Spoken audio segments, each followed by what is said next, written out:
All right, everybody, welcome back to the Horn Takes podcast, your very rough around the edges Texas sports talk destination. I'm your host, Sean Redfern. It's Deep Dive Tuesday because it's a short week. We would be on just after action review, but we're going to deep dive into those Texas Tech Red Raiders today. We're going to have Sean's 4 big questions of the game. Check us out Monday, Tuesday, Thursday, Friday, always around noon, sometimes a little bit earlier, sometimes a little bit later. Just depends on how the day is going. You can check us out on Twitter, TikTok, and YouTube at Horn Takes. Guys, go follow us on everything. It won't cost you guys a penny, but it'll sure help me out. I appreciate the support. If you guys just like to listen to podcasts, you can also support us there. HornTakesPodcast.buzzsprout.com or anywhere you get your podcasts. We're there. Sean's 4 big questions of the game as we head into this big matchup with Texas Tech on Friday night. This one's going to sound crazy for a lot of different reasons, but I think this is a legit question. Does Texas Tech game plan itself away from its biggest strength to attack Texas's biggest weakness defensively?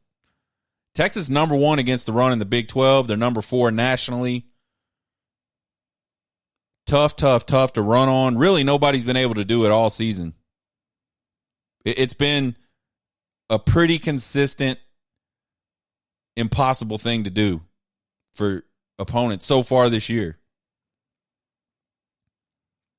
Flipping around on the defense or the pass defensive side of it, though, Texas is number 12 in the Big 12. That's out of 14 teams, and number 111th nationally in pass defense. Zach Kittley, man, he likes to air it out. It's in his blood. He did it at Western Kentucky. I think he did it going back to I think that dude coached at Houston Baptist or something like that, was the OC there. He likes to pass so much that Texas fans were all on his ass earlier this season about just running the ball. I think the game against West Virginia, man, was one of the ones that kind of put him on the edge. Taj Brooks did not see a lot of carries in the second half of that game. We saw a lot of pass attempts, though.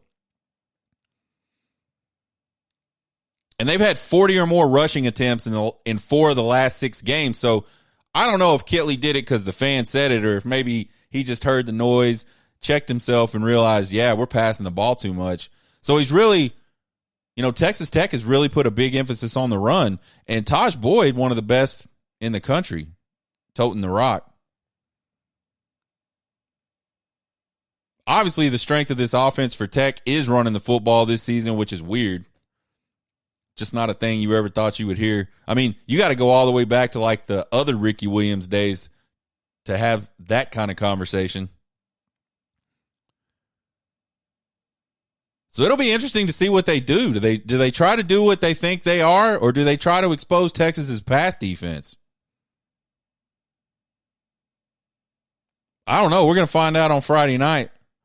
Can Texas maintain its focus and have a good short week of preparation despite all this hoopla that's surrounding this game? Joey McGuire comments after last year's game, everything runs through Lubbock. We knew they'd break. Da-da-da-da-da. We got the best quarterbacks in the state. We got the best quarterbacks in the conference, best quarterbacks in the country. You got Brett Yormark. His comments before the season started, telling Texas Tech they need to go ahead and take care of business because he's going to be at the game, talking about this game. A lot of other snide shit coming out of the Big 12 upper echelon executive type folks. His deputy said all kinds of ridiculously stupid shit at the media days. So there's all that stuff. And then for Texas, it's play into the Big 12 title game. So, it's a big game. There's all these people, mostly fans, talking about playoff scenarios. It's not any of the team, I don't think. I think the team's focused from a playoff perspective. But there's all this talk going around with Longhorn fans about who should be, who shouldn't be. A lot of kind of circus stuff going on with this game. There's a lot of opportunity just with some outside things, along with the fact that it's a short week, to maybe not prepare as well, maybe not be as focused. It's senior night. There's just a whole lot of extracurricular things that could distract the team from the goal, which is go in there, be focused, beat Texas Tech, go on to the Big 12 championship game. It's kind of interesting in football how when you're focused, and then all of a sudden you just lose focus. You don't even really realize it until after the fact. My senior year of high school, we had a pretty good football team. We had made it to the playoffs the 2 years prior. We never made a deep run in the playoffs. I think the deepest we went was the second round. My sophomore year, I think we got knocked out in the first round. We did. We got knocked out in the first round against McKinney High School on penetrations. That was back in the day before there was overtime in Texas high school football. So we lost the game on penetrations, which was a really shitty way to lose a football game.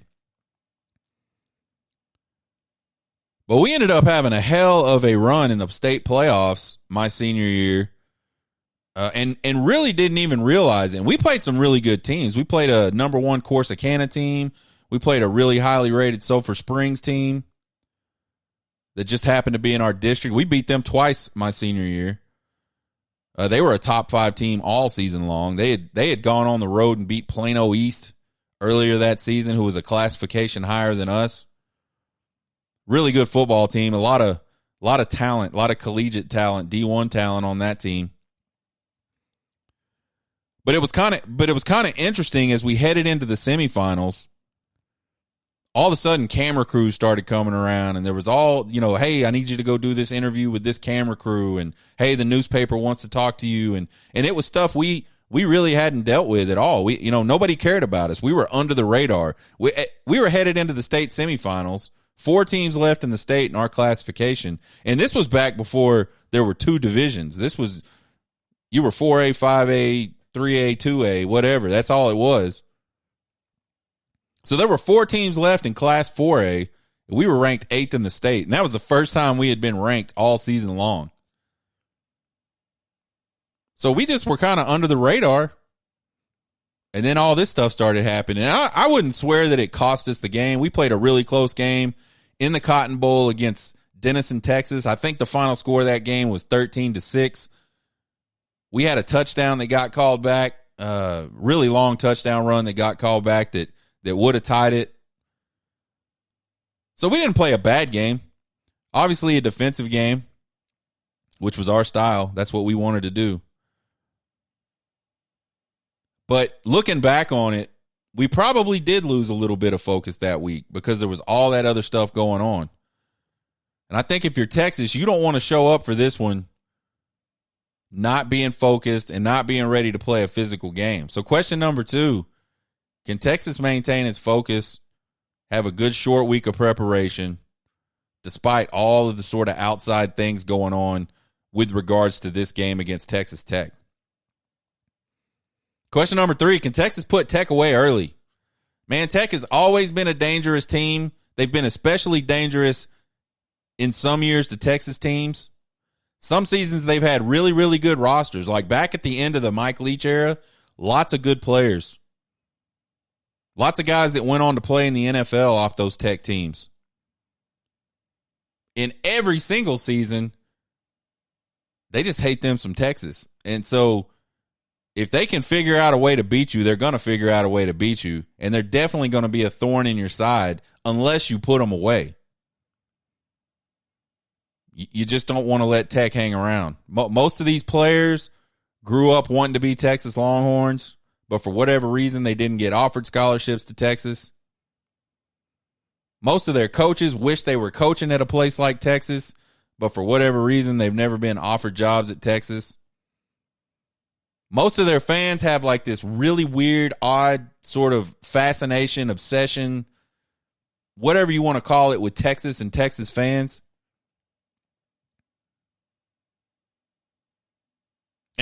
Man, we talked about it on the show before. Going back to when A&M left is when all this really started, and all of a sudden, Texas became the the focus. Texas became the target for Tech fans.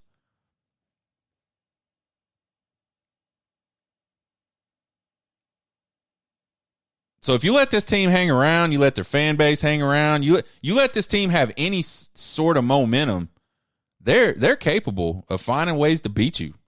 I mean, look at last year's game up in Lubbock that they lost in overtime.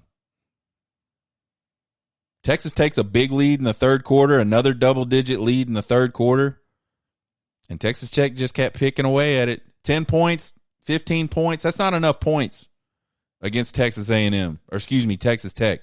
You got to bury Texas Tech. And there's a lot of games throughout history, especially when these teams were in the Big 12, where Texas did just that. They just went in and buried Texas Tech. They're a different team when they got something to play for than they are when they know they're whipped. So I think for Texas, they got to leave no doubt in this game. This is one you want to go out and just from the second the game starts to the second the game ends, you want to have your foot on the gas.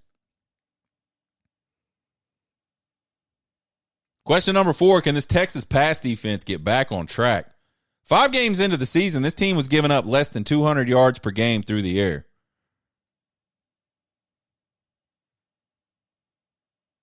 Which is really good.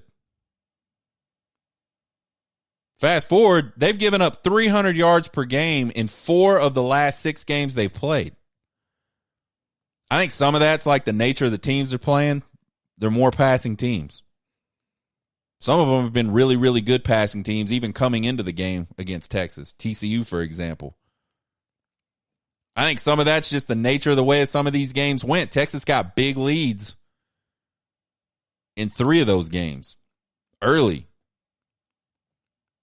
The knee was right there on the neck. They just didn't press down. And so these teams go into catch-up mode. They're just chunking the ball all over the park. Obviously, some of it's because the run defense is really, really good. You get them out. Kansas State wanted to come into Austin and run the football. They just couldn't do it. So they said, all right, we'll just try to pass the ball. I mean, that's all that's left, right? They were able to do it pretty damn well. Howard has a career day passing the football against Texas. But here's my thing. All those things are absolutely true. They're not excuses. They are 100% true. But there's no rule that says you can't be really good at run defense and really good at pass defense. I think this Texas Tech team has some big weapons in this pass game. You got, was it Cody Eakin? Cody? I don't know. Aiken, I think they say his name is. Spelled Eakin, pronounced Aiken. Man, that guy's Mr. Third Down. He's who they're looking for. To me, he's kind of like a hybrid between a tight end and a wide receiver. He's like a little too big to be considered a wide receiver, a little too small to be considered. He's a tweener, but he's good. He's got good hands, and he gets open. You got Jaron Bradley, 6'5", 200-plus pounds, out wide. Chunk the ball up to him. Tough to cover that. You got Mason Tharp, the tight end, 6'9", 270 pounds. Tough to cover that. And tight ends are going to generally match up with safeties, and our safeties haven't done just an outstanding job this season covering. I think the system Tech runs is very, very QB friendly. I think if Texas doesn't make Barron uncomfortable, he's capable, and that the talent they have at his disposal to get the ball to is capable of just kind of nickel and diming their ass all the way down the field. And they're certainly capable of getting the ball over the top.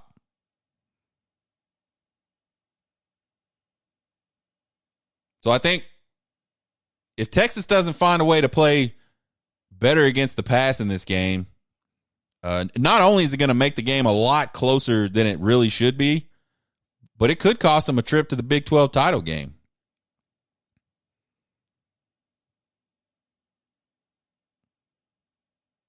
Deep dive, Texas Tech.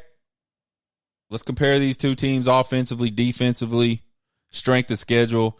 Offensively, start out running. Texas rushes the ball for 178 yards per game. Texas Tech for 170 yards per game. So odd to hear that. So hard to say that. Texas has a plus 27 offensive running margin. Texas Tech has a plus 15 offensive running margin. Passing, Texas 276 yards a game. Their offensive passing margin is 50. Texas Tech, and this is another crazy thing we're going to say, Texas Tech is only averaging 233 yards passing a game.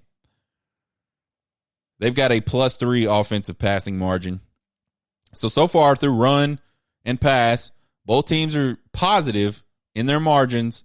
Texas holds an advantage in both rushing and passing. Scoring, Texas scoring 32 points per game. They have a plus 7 offensive scoring margin. Texas Tech scoring 28 points per game. They have a plus 2 offensive scoring margin. So again, all positives for both offenses. Texas holds a slight lead in all 3 categories. Sacks allowed, Texas is giving up 22 sacks this season. Texas Tech giving up 21. Turnovers allowed, Texas has given up 14 turnovers. Lost 14 turnovers. Texas Tech has lost 18 turnovers. Tackles for loss allowed, Texas 57 tackles for loss allowed. Texas Tech only 44 tackles for loss allowed. So pretty close on all the non-main type things. Obviously a big edge there for Texas Tech, not allowing a lot of tackles for loss. I think that's probably due to the fact that they try to get the ball out quick. And Taj Boyd is just like a damn bowling ball. Or not Taj Boyd. Is it Taj Boyd? Can't even remember the cat's name. Taj Brooks. Sorry, folks. Sorry, Taj Brooks. Sorry, Texas Tech fans. Taj Brooks is a bowling ball. You're not gonna knock that guy back very easily. I don't know his exact measurements. If you look at him, he looks like he's probably around 5'9", 5'10", and probably weighs about 230 pounds. Defensively, Texas is allowing 82 yards per game on the ground and has a minus 65 defensive rushing margin. That's really, really good. Texas Tech allowing 155 yards on the ground, but they also have a minus defensive rushing margin at 15, minus 15. So although they're giving up 155 yards a game, their opponents, on average, rushing for 170 yards per game. Passing defense, Texas, 253 yards per game through the air they allow, which is a plus 8, which is not good. Anytime you got a plus on the defensive side, that means that your opponents so far this year have averaged less yards per game through the air than you give up per game. So that's ugly. Texas Tech, 226 yards per game through the air, and they have a minus 21 defensive pass margin, which is good. Scoring defense, Texas only giving up 18 points per game, minus 7 defensive scoring margin. Texas Tech giving up 24 points per game, and they have a minus 2 defensive scoring margin. So Texas Tech solid across all defensive categories from a margin perspective. Texas really good against the run, has a good scoring defense, has good margins in those categories. Passing defense is the only place where Texas Tech has an advantage of the 3 major defensive categories. Texas has sacked the quarterback 29 times this season.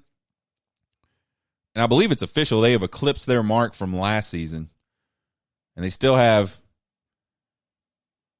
at least 2 games to go, probably 3 games to go. So they could get up there in the mid-30s, which would be respectable. Texas Tech sacked the quarterback 19 times. Not a very good team. This team lost a lot of guys. Lost a number 1 draft pick defensive end last season. I don't know what their numbers were last year. I suspect it was better than 19. Forced turnovers. Texas has forced 18 turnovers. Texas Tech has forced 22 turnovers. Texas is a plus 14 in turnover, or excuse me, plus 4 in turnover margin. Texas Tech minus 4 in turnover margin.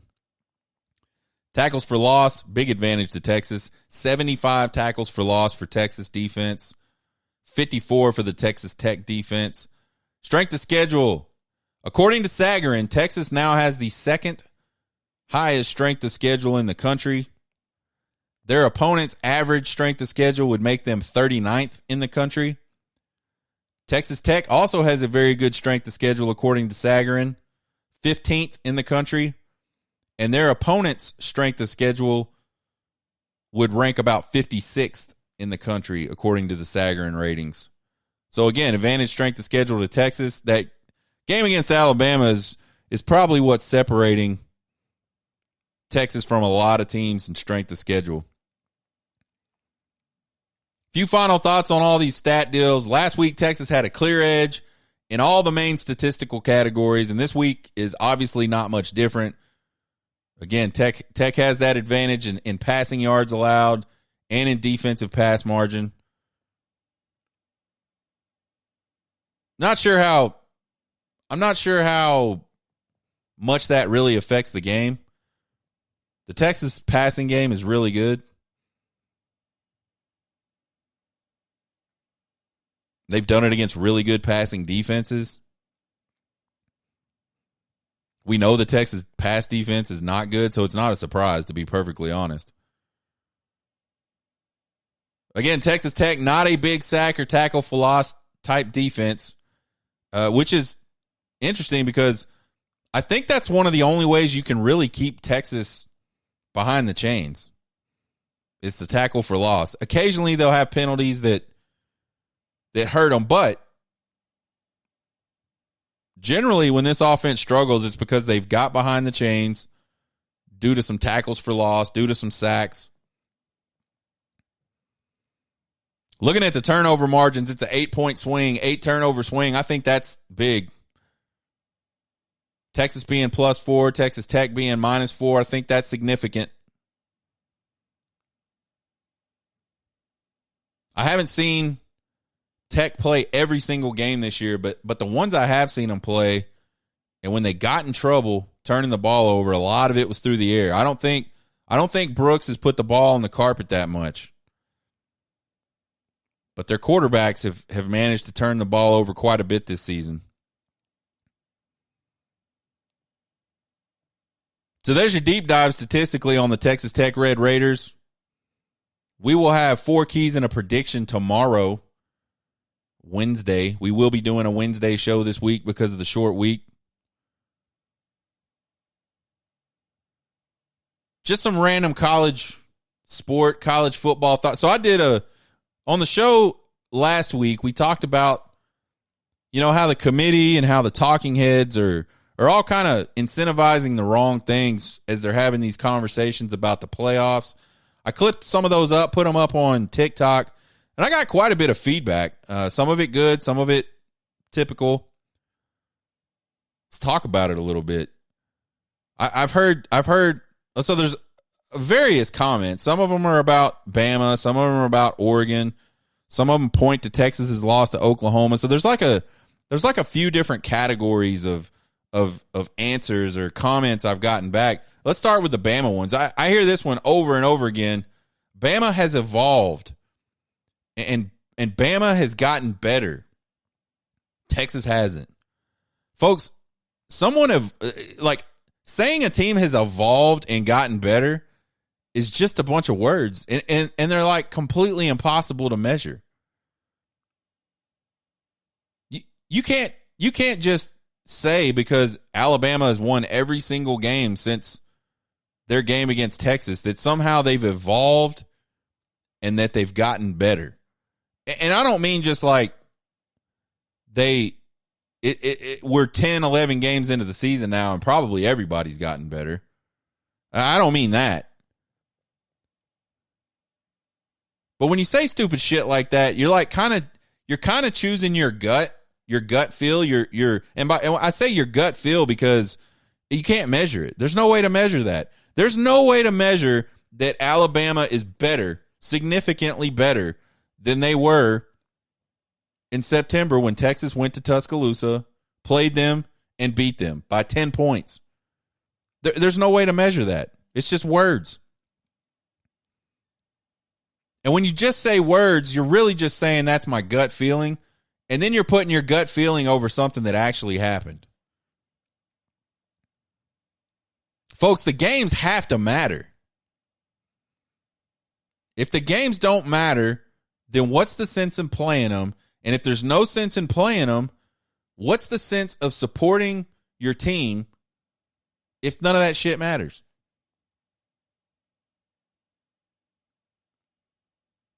I've heard Texas is barely getting by against weak opponents. Folks, in 2 of those games where we struggled, we were playing a backup quarterback. How did Bama look with their backup quarterback against Southern Florida? South Florida. They damn near lost that game with their backup quarterback.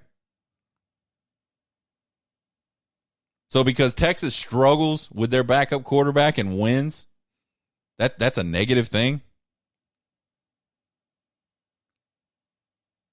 I think the other thing you got to factor in is the Hateful Eight shit. That is real. How many times have we heard from coaches from the Hateful Eight as we lead it up to these to their game with Texas, as we've led up to that? How many times have we heard those coaches say, I can't tell you how many people have come up to me and said, if you can find one win on the schedule this year, just make it Texas. These folks are gunning for Texas. It is not the same. Texas is playing a rivalry game every single week this last season in the Big 12.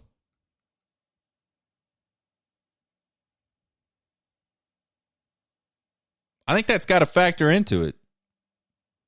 That has something to do with the way some of these games have gone. Texas shouldn't have lost to OU. Okay, they shouldn't have. I agree 100%. But you know what? They're still a one-loss team. And when you start talking about who lost to who, what you're really doing is you're weighing losses more heavily than you're weighing wins. If we're going to talk about Oregon and Texas, or Oregon and Bama, and the first thing that comes out of your mouth is you shouldn't have lost to so-and-so, and we got the best loss in the country. Who gives a fuck if you have the best loss in the country? You also have 0 good wins. Not a fucking one.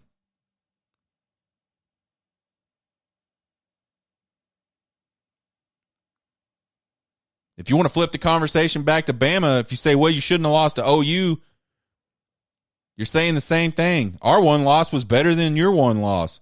But guess what, dumbasses? Your one loss was to Texas. Make it make sense.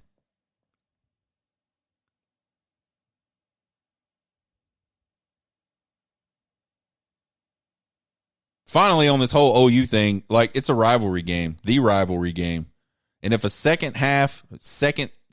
last second loss in a rivalry game knocks you out of a 14 playoff, we got a problem with a 14 playoff. It's the thought process is not good. I'm pretty sure we've seen Alabama make it to the playoffs multiple times with a loss. And the excuse was, those were rivalry games.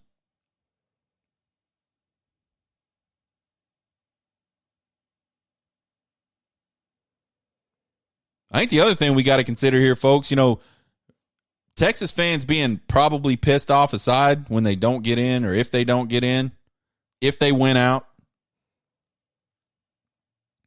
There's already a lot of changes in college football that some fans aren't real thrilled about. You got the NIL, you got the transfer portal.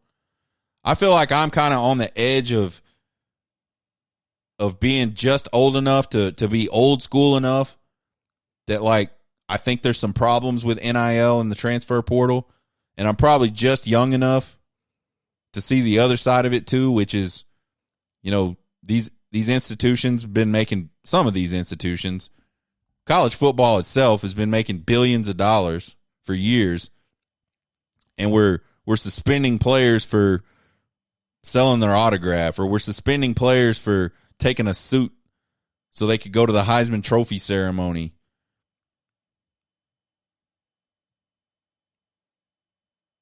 But there are a lot of college football fans that all they see about NIL and the transfer portal is the negative, and they don't like what it could do to the game. So if we start to set precedent that these words evolve and they got better, that you can't measure, we start letting that stuff, and we start letting our gut feeling trump the outcome of head-to-head matchups, you're going to start chipping away at more and more of the fan base.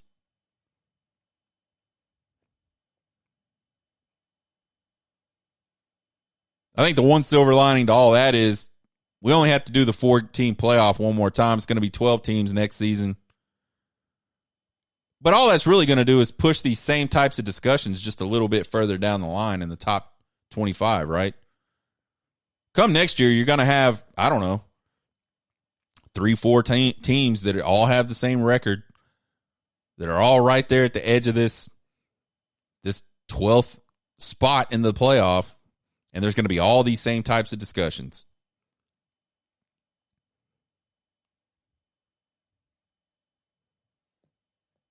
So I think the committee has to be real careful, and I think they already fucked up by putting Oregon above Texas and Bama. I've said that at least 2 or 3 times. I'll probably say it 78 more times before the end of this football season. The committee, I guess the big win against Colorado and the almost loss against Washington, and big win against Colorado, who's a fucking absolute clown fire right now. I really don't know. I mean, I know they beat Utah. Utah not having a starting quarterback's finally catching up to them. I think they're out of the top 25 altogether now. So for Oregon, they don't have a single top 25 win.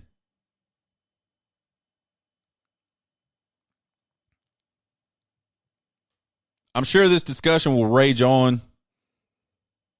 That's all right. I don't mind having discussions. Check us out tomorrow on Prediction Wednesday. Sounds weird to say that. Prediction Wednesday. We will have the Trace Ultra games for week 13. Went 3-0 again last week. 25-11 record on the season. We'll have 4 keys and a prediction for the Texas Tech game. We'll get all that stuff mashed up, chopped up, put on TikTok, put on Twitter. And then we'll be off to Austin. Check out the podcast anywhere you listen to podcasts. You can check us out on Twitter, TikTok, and YouTube at Horn Takes. Please follow and subscribe. Won't cost you guys a thing. We appreciate the support. Email me at horntakespodcast@gmail.com with all your questions, comments, concerns, and criticisms. I love them all. You guys have a good Tuesday. Get hooked.